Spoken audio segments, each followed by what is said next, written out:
Good afternoon, this is HorseRacingNation.com handicapper Jared Horak, and this is our video feature race of the week for Saturday, August 29th. It's going to be the 11th race from Saratoga, the Grade 1 Travers Stakes, 3-year-olds, 10 furlongs on the main track. We have a 10-horse field. Let's get started with number 1, UPSTART, 15-1 morning line. He has some tactical speed in a race where there really isn't any speed. He's very consistent, 9 career starts, 8 times he's finished in the top 3. He was last and eased in the Kentucky Derby. That was his only off-the-board finish. He was 3rd in the Haskell last time out. They're still not 100% sure they're going to run in this spot. They may wait for the Pennsylvania Derby. They're still weighing their options. But expect him to at least be close up throughout if he runs. And if you're playing exotics, especially trifectas and superfectas and even exactas, you have to consider him because he's just so consistent. He has that good early pressing speed. He should be in the hunt throughout. On number 2, American Pharoah, obviously don't have to say too much about him. Triple Crown winner is 1-5 morning line. He looks sensational in the Haskell. He's won his last 8 starts after losing his career debut. So he's really on a roll now with those 8 wins in a row. And he looks like the controlling speed. So he's the fastest horse in the race. He earned his best career number in the Haskell. And in that race, he did get pace help. he likes to run up close, but competitive edge was setting some pretty quick fractions. American Pharoah set right off him.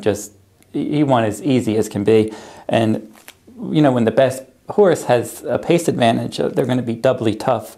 And he should be difficult to beat in here. If he runs anywhere near his best race, he should get the job done. Of the 3, a mid-ocean 50-1 morning line. He's going to try to come from off the pace. He broke his maiden by 6.5 lengths at Delaware Park on July 14th. This is an ambitious placement coming off a maiden win right into the Travers. He's probably going to be up against it from a class standpoint. Maybe a long-term prospect, but this is a tough spot at this stage of his career. The 4, Texas Red, 8-1 morning line. He won the Jim Dandy, and in 2 turn races, he has 4 starts with 3 wins and a 3rd. And his only loss around 2 turns was against American Pharoah when he was 3rd in the Front Runner Stakes.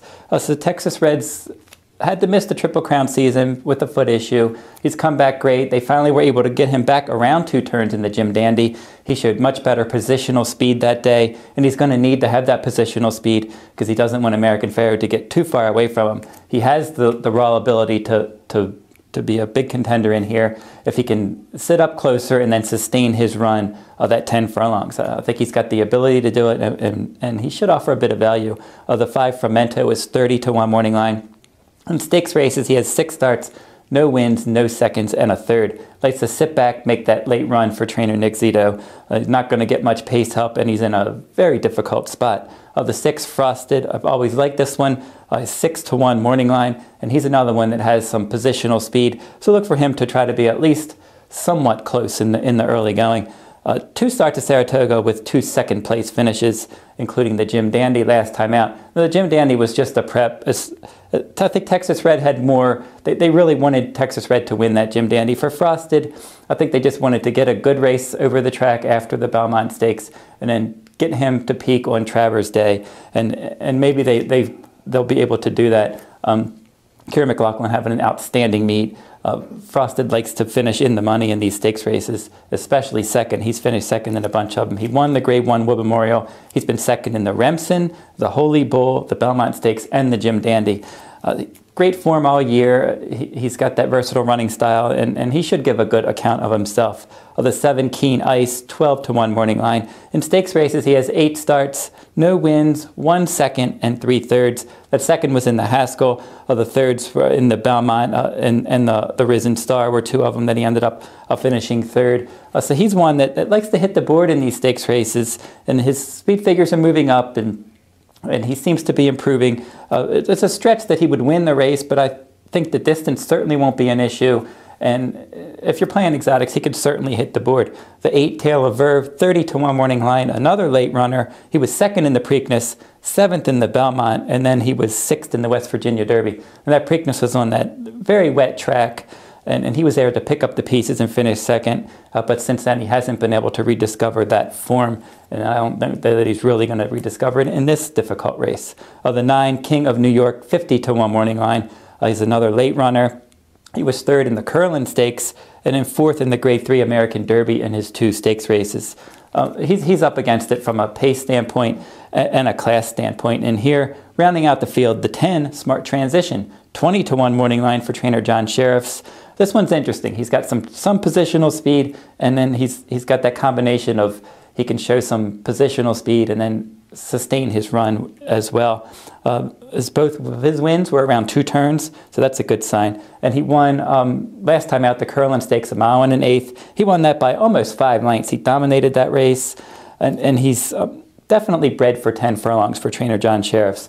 John Velasquez is going to ride. He has 2 bullet works, so he seems to be that late blooming type that may be peaking at the right time, and he's got a shot to at least hit the board and maybe make the exacta pay a bit if you like American Pharoah. And that's one of our wagering strategies in here. From our $40 total wagers, we're going to make a cold exacta number 2 American Pharoah on top of number 10 Smart Transition. My second strategy is going to be 2 horses that I like coming out of the Jim Dandy, Texas Red and Frosted. Now, the Jim Dandy is the strong prep for the Travers. A lot of times the horses that run well in the Jim Dandy, they run well in the Travers. And since American Pharoah is coming from the Haskell, that's not typically a strong prep for the Travers, but we know how good he is. That may not matter. But I'm going to throw a small exacta box, $5 exacta box, number 4 Texas Red and number 6 Frosted. For our final wager, we're going to take a $5 trifecta, and we're going to put Texas Red and Frosted on top, American Pharoah in second, and then Texas Red and Frosted in third. That trifecta will cost $10 total. It's been exciting. This is an exciting race. We get to see American Pharoah again. It's really been exciting in the handicap division lately. A few weeks back, Honor Code, he won the Whitney. He's looked so good in the Met Mile, and then he came back, and everybody was wondering, could he handle 2 turns? Well, he sure did. He won the Whitney, rallying from off the pace. And then Beholder was outstanding in the Pacific Classic, just dominating males, the fastest race of the year at 10 furlongs on dirt. So now she's maybe pointing to the Breeders' Cup Classic. It could get very exciting if we end up with Honor Code with his big late run in the Breeders' Cup Classic.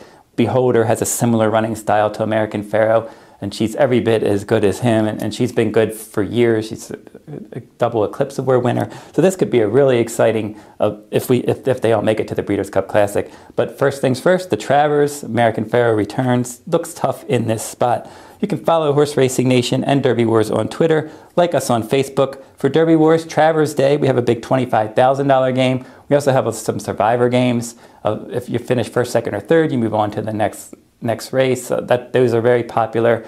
And so go over to derbywars.com. Lots of games on Travers Day and a lot of Saratoga games especially. And that'll wrap up this week's video. We'll be back next week with another video race of the week and a stakes race from probably Del Mar or Saratoga. That'll be their closing week. Until then, good luck at the races.